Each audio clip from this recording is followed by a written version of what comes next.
Welcome back. I'm Dr. Suzie Carmack, and this is bow pose.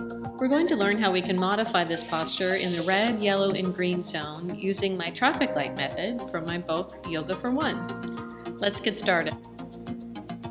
We'll begin in the red zone, holding onto a chair or other stationary surface, taking our knees next to each other, and carefully bending and lengthening the back leg at the knee joint. We're trying to keep our hips even and our spine as neutral as possible.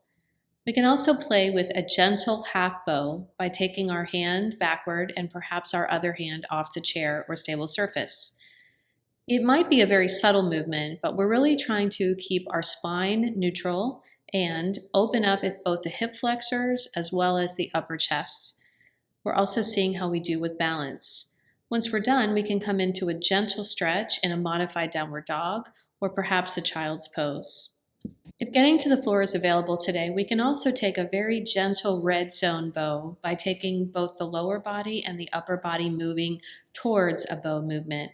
Notice we're alternating between low body movement and upper body movement, seeing if we can keep our hips square and gently anchored to the earth. The journey can continue in the yellow zone from the same place, and we can see how it feels to take a block between both legs once we're feeling open and gently float the feet about eye level behind us. Now we're adding both sides of the body at the same time to this gentle locust posture. If it's available, we can reach our hand back to one ankle and see how it feels to keep the opposite hand in front of us by our forehead. Notice that it's not only a back extension when the chest lifts, but also a gentle rotation. This is a half bow. Let's make sure we try both sides before we finish. We'll take ourselves into an elbow-based plank and walk ourselves back to child's pose to rest.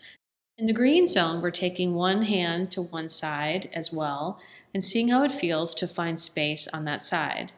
After we've tried both sides to make sure that the body is prepared for a full bow, we'll take a few breaths and prepare to take both hands to the ankles.